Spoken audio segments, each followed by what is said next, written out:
clearly, we wouldn't be able to have this conversation around keeping international students here and talking about the benefits of it if we didn't talk around it from the employer perspective as well.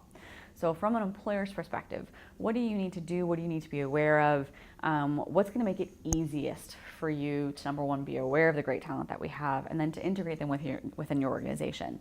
And I think that's really where a lot of our work has been focused, is really bridging that gap between the employer community and students, as well as employers actually in post-secondary. So from an employer perspective, it actually starts with the same basic understanding of what's the direction of the business. What are the needs that you have?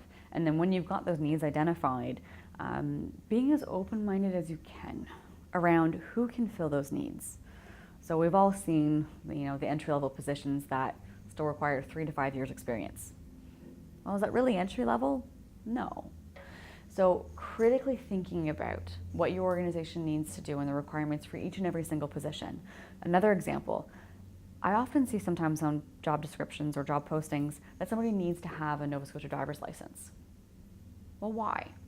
If it's a valid requirement of the job, great. But then can somebody with a learner's permit or at least have the opportunity to work towards that? If it's not a requirement, don't put it on.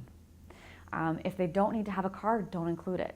So these are some very small things that unfortunately can exclude certain people from actually being even thinking that they can apply for these opportunities. So I think we've got to start there.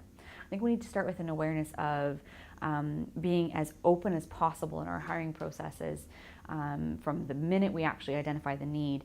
And then when we're interviewing, some really specific considerations that I think, again, from an employer perspective, we may not be mindful of, because unless you've engaged in a conversation with somebody about their hiring practices in their home country, you don't know the differences.